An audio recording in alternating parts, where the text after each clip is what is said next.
Most people make a Reuben sandwich with leftover corned beef. I actually cook corned beef specifically just for this sandwich because it's that good. Today I'll show you how to build a proper Reuben. Crispy rye bread, homemade Thousand Island made with my own mayonnaise, and perfectly layered corned beef with Swiss cheese. I always like to start with good ingredients, which is why I'm using this Wagyu corned beef from Snake River Farms. A lot of people make Reubens with leftovers, but like I said earlier, I really just cook this so I can make these sandwiches because I love them so much. So to cook, I just place the corned beef in a cast iron pot. I'll put in some water in here, and then I add the seasoning packet as well that comes with it. What we're really doing here is just a gentle braise. We don't want to sit here boiling this thing for hours on the stove. The goal is to bring the water up to a boil first, and then lower it down to a really gentle simmer. You'll notice in the video that it's actually simmering a little harder than I'd like it. I had to switch burners because this one wouldn't go low enough. Ideally, you just want a light simmer, barely bubbling, so the corned beef stays nice and tender. We'll let that simmer for about 2 hours, and while that's cooking we can start making the Thousand Island dressing. So first I finely dice a little bit of onion. You want this cut really small. Then I do the same thing with a couple bread and butter pickle chips. I like my Thousand Island dressing to be a little on the sweet side, so the bread and butter pickles work really well. The goal here is subtle flavor.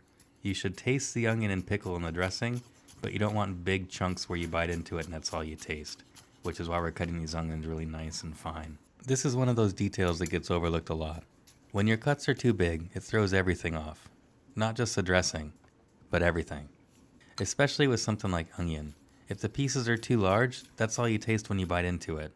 So we really want to make sure that our cuts are nice and small for this. Alright, now we're all prepped out to make the Thousand Island sauce. It's only a handful of ingredients, but it makes a really great sauce. So we'll start with my homemade mayonnaise, and I'll share the recipe for that at the end of this video. And I'll put about a cup of that in this bowl. Then we'll add a little Worcestershire sauce, a splash of white wine vinegar, and some ketchup. This is one of the things I really like about cooking from scratch. When you make your own sauces instead of buying something packaged, you have a lot more control over the flavor. You can balance the acidity, the sweetness, and the seasoning exactly how you like it. And when you start with better ingredients, you almost always end up with better food. Now we'll add the finely diced onion and bread and butter pickles that we cut earlier, and we'll just mix this together and that's our Thousand Island dressing. I made a pretty big batch here because I really like a lot of this sauce on my sandwich. Next we'll get our sauerkraut ready. The main thing here is making sure we remove as much liquid as possible. I like to put it into a strainer like this and squeeze out as much liquid as I can. That way, when we build the sandwich, the sauerkraut adds flavor without watering everything down. At this point our corned beef is done, so let's go ahead and pull that off the heat. This is what it looks like after about 2 hours of cooking. So one really important thing about braising is that the meat needs to cool down in the liquid it's cooked in. If you take it out of the liquid and let it cool by itself, the meat will dry out. This rule applies to anything that you might want to braise, whether it's lamb shanks, ossobuco, short ribs, anything. As the meat cools, it actually reabsorbs some of that cooking liquid, which helps keep it moist and flavorful. So I'm going to transfer this to a bowl with the braising liquid, let it come down to room temperature a bit, and then I'll put it in the fridge to let it cool completely. Once the meat is cooled, we can take it out of the braising liquid and slice it for the sandwich. If you look closely at the meat, you can actually see the grain running through it. You'll notice that the grain changes direction about halfway through the cut. Since the grain runs in 2 different directions here, I'm going to cut the piece in half first. And then I'll slice each section against the grain.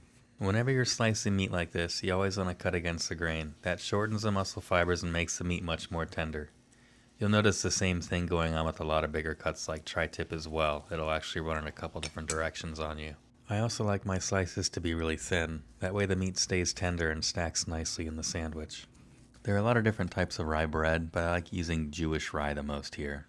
The caraway seeds add a really nice flavor that pairs really well with the corned beef. And we butter the outside so it gets nice and crispy when it hits the pan. I'm using Kerrygold butter here to keep it a little Irish. But you could also use mayonnaise if you prefer. Mayonnaise works really well for toasting bread. Once our bread is nicely golden brown on both sides, we'll go ahead and pull it from the pan. And this texture is what gives that sandwich a nice crispy exterior and really makes the sandwich. Once it's toasted, pull it from the pan and spread on that house-made Thousand Island dressing. You want to make sure you spread it across the whole surface so every bite gets some of this dressing too. Now we're going to use that same pan we toasted the bread in, and we'll start by heating up the sauerkraut. Then we'll add in our sliced corned beef, and we'll top it with some Swiss cheese. One thing I could have done to make this even better is melt the cheese directly over the meat under a broiler, so you get some nice color on the cheese. That adds a little more texture as well and takes the sandwich to another level.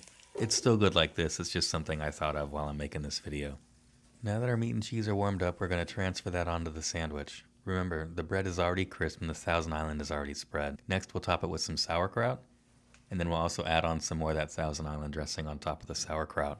We'll finish it with the top slice of bread, and then we'll go ahead and cut this in half. This sandwich is just beautiful. Honestly, I can't think of a better way to use leftovers from any holiday. This is one of those sandwiches that's simple, but every detail matters. From the crispy rye bread, to the tender corned beef, that homemade Thousand Island, and just enough sauerkraut to balance everything out. It's also a great reminder that good food doesn't have to be complicated. When you start with good ingredients and pay attention to the small details, you end up with something really special. Whether you're using leftovers from St. Patrick's Day or making it from scratch like I did. If you enjoy cooking like this, I'd love to have you come gather at our table. Make sure to subscribe and we'll see you in the next one.